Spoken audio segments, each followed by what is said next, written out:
Bismillahirrahmanirrahim. Assalamualaikum warahmatullahi wabarakatuh. Alhamdulillah, wassalatu wassalamu ala rasulillah wa ala alihi wa sahbihi wa walah wa ba'd.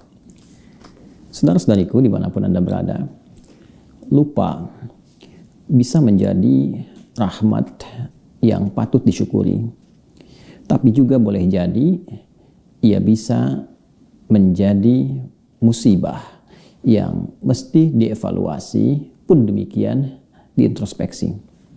Sisi yang kedua, ini banyak yang dialami oleh saya, Anda, atau bahkan kita dalam menjalani aktivitas kehidupan yang kita titi. Lupa terkadang bisa menyebabkan seseorang berbuat maksiat.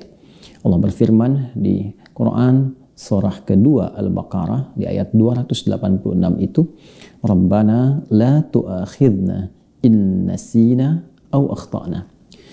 Di antara sekian doa yang dianjurkan kita memanjatkannya kepada Allah, ya Allah, mohon jangan hukum kami bila pun kami pernah lupa dan dengan lupa itu kami berbuat salah. Tidak sedikit kesalahan dibangun dari sifat lupa. Orang berdusta bukan karena tidak tahu bahwa dusta itu salah. Hanya saat berdusta, dia lupa bahwa itu keliru. Orang yang bergosip bukan tidak tahu kalau gosip itu tidak baik. Hanya saat ia bergosip, ia lupa bahwa itu keliru.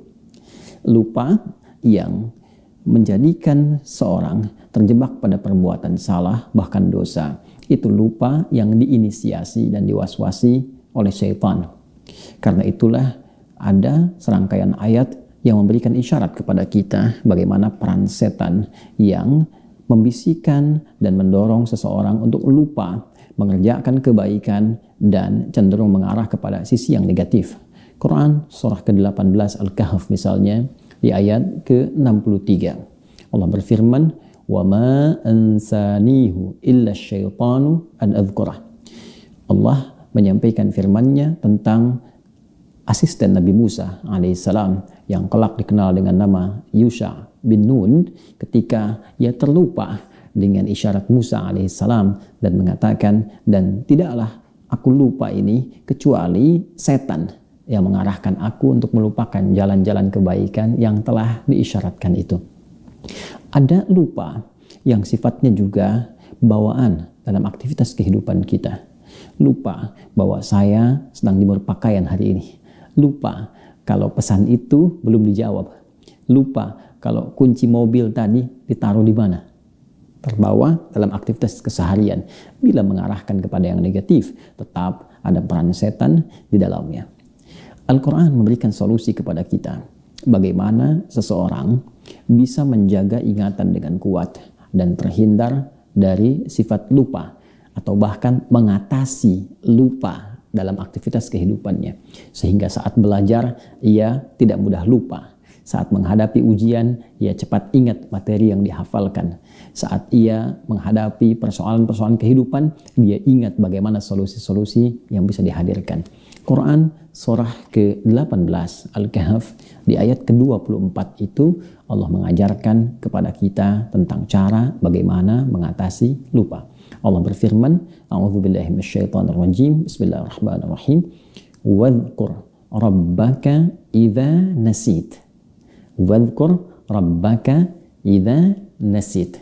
Dan berzikirlah, ingatlah kepada Allah Subhanahu wa taala, Rabb yang merawatmu, memeliharamu, memberikan perhatian kepadamu. Ingatlah Rabbmu ketika engkau lupa. Wa qul asa ayyahdiyani rabbi liaqraba min hadza rasyada. Dan katakanlah, boleh jadi Allah Subhanahu wa taala akan cepat memberikan kepadaku petunjuk, dan dengan petunjuk itu aku mendapatkan gambaran-gambaran tentang apa yang sedang dicari, diinginkan atau sedang dilakukan. Saudara, ayat ini memang memiliki tafsiran beragam di antara para mufassir. Ada yang berpandangan bahwa ayat ini meminta kita untuk mengingat Allah dengan mengatakan insya Allah saat kita berjanji untuk bisa melakukan sesuatu di kemudian waktu kepada pihak lain. Ada juga yang menafsirkan bahwa Ayat ini memberi gambaran kepada kita tentang ingat Allah Subhanahu wa Ta'ala jika memang kita pernah berjanji, pernah kita berbicara, menjanjikan sesuatu, walaupun terlupa agak lama itu, begitu kita ingat sebelum kita tepati, kita katakan insya Allah atau ingat kepada Allah Subhanahu wa Ta'ala. Namun dalam rumus tafsir, dan ini pun dimaknai oleh sementara para pakar tafsir sampai dengan kini, bahwa rumus yang mengatakan al-ibratu bi umumil lafzi la bi khususis sababi. Hukum, hikmah, bahkan isyarat kebaikan itu bisa kita dapati dari keumuman lafaznya sepanjang tidak ada tekanan-tekanan khusus, arah-arah khusus yang menjadikan ayat itu menjadi terbatas maknanya.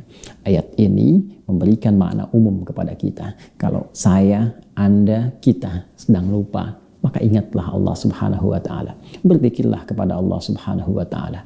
Zikir bisa dengan mengucap kalimat thayyibah. Sekalipun itu istighfar, astaghfirullah, subhanallah, masya Allah, Allahu Akbar. Zikir bisa dilakukan dengan sholat.